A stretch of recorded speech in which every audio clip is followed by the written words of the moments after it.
आज आपण बनवणार आहे दाल बाटी। त्यासाठी गरम पाणी, तूप, 2 वाटी गव्हाचं पीठ, 1 वाटी रवा, मीठ, थोडीशी हळद, ओवा आणि थोडासा खाण्याचा सोडा टाकून सगळे साहित्य एकत्र करून घ्यायचे आहे आणि याला 1 वाटी तुपामध्ये चांगले मिक्स करून घ्यायचे आहे आणि गरम पाण्यामध्ये चांगले कडक मळून घ्यायचे आहे। इकडे दाल बनवण्यासाठी आपल्याला अद्रक लसूण पेस्ट, कांदा चिरलेला, टमाटर आणि कोथिंबीर घ्यायची आहे। बाटी भाजण्यासाठी तवा गरम करून घ्यायचा, त्याच्यावर एक लोखंडी चाळणी ठेवायची आणि त्याच्यावर छान बाट्या करून शेकण्यासाठी ठेवून द्यायच्या। इकडे दाल तयार करण्यासाठी उकळलेली तुरीची डाळ घ्यायची आहे। गरम तेलामध्ये राई, कढीपत्ता, जिरा सर्व एकत्र टाकून फोडणी करायची आहे। त्याच्यामध्ये कांदे, अद्रक लसूण पेस्ट टाकून छान गोल्डन ब्राऊन करून घ्यायचा आहे। त्याच्यामध्ये टमाटर टाकून छानपैकी भाजून घ्यायचा आहे। मग आपले गरम मसाले याच्यामध्ये टाकायचे।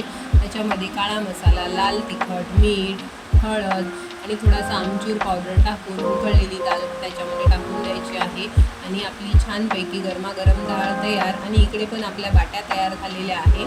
या बाट्या मस्त छान गरम तुपामध्ये डीप करून घ्यायच्या आहे आणि छानपैकी डाळ आणि बाटी सर्व करायच्या। इथे झाली आपली बाटी तयार।